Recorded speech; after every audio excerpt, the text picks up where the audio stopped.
Hey sis, have you ever been in like a relationship where it's like the other person was always waiting on something to go wrong? Just waiting. And it's like maybe they even struggle to trust in a relationship. Maybe they question your intentions. Or maybe they like pulled away just when things was getting closer, just when you was talking about the getting married, just when y'all were supposed to move together, just when you were gonna move to their city or they're supposedly gonna move to your city, right before that they just pulled away. Or just when you were supposed to meet their parents, or vice versa. hmm Experiences like that can leave people confused. Like, you may find yourself wondering, like, why someone, like, if you cared about me, then, like, why did you create all this distance? Or how could they even create all this distance if they cared? You know? And it's like sometimes the answer has less to do, though, with the present moment and more, again, with their past wounds. I talked about this in another video. Because, like, research shows that, like, early experience, um, like when somebody experiences abandonment early, or if they get rejected early, what can happen is that can shape how they form attachments in the relationships, like later in life. Let me say it again.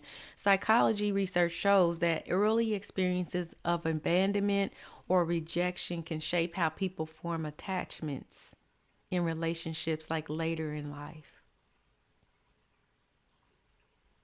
So it's like what happens is, like, when somebody has experienced abandonment, what happens is their mind may begin to experience that the loss happened again, even though it's not like currently happening.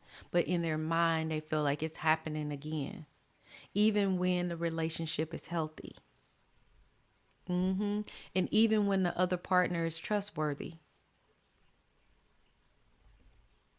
Because what's happening is, like, their brain, it's learned to prepare for the possibility of being left. Yeah, it's already trained like that. And so then it's like sometimes what happens is that expectation, it leads people to test the relationship. So now they're putting unnecessary pain or pressure in this relationship because they need to test it to see if it's going to last. And so what happens also sometimes is that they then start to withdraw emotionally. And then that could possibly lead them to create distance, like, before they even feel vulnerable. Like, they're not even going to put themselves in a situation to be vulnerable because they're just going to go ahead and create the distance before they even get to that point. And so those patterns are often like protective responses. And so what's happening is it's like the mind is trying to like protect itself from experiencing that pain again that it experienced years before you even came along. And so, like, when those wounds are still remain unhealed, like they never got the help that they needed, for the abandonment or for the rejection, they never got help knowing that it was still like eating at them. But let's say they never got help. When those wounds remain unhealed, then they can affect relationships in ways that are confusing and painful for the other person that's involved.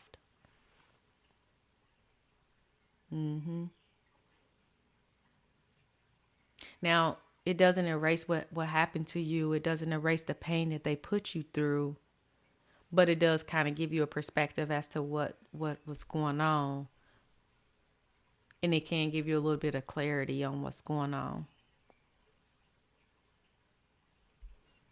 Because sometimes it's not that they're pushing you away because you weren't enough or they didn't love you or anything like that. They were just expecting to be left before you even came along. Yeah, it had nothing to do with you. They just always expect that they're going to be left, pushed aside, and rejected. Hmm. And healing those type of wounds, it takes time. They have to get, want to work on that and get the healing. But then it's like you get to see it. God will reveal it to you. You'll get to see the patterns, so it helps you to grow and make sure you have healthy relationships and make sure you can see those patterns. That may be what's going on. We can't ever say 100% with we know what's going on, but this could be a possibility as to what's going on. Okay. All right, sis. So if this resonates with you, please like and subscribe. And as always, I'm wishing you peace, love, joy, and happiness. If you are visiting for the first time, thank you. Welcome. If you are returning, thank you. Welcome back home. For those who don't know, my name's Melinda. I said that I'm a life coach, a registered nurse, and a mentor. And so I like to bring kind of all of that together for our healing. And on this channel, we focus on faith, healing, and emotional wellness. Okay, so I hope this message helped you, and I'm wishing that you have a great day. And as always, I'm wishing you again peace, love, joy, and happiness. Have a great day, guys.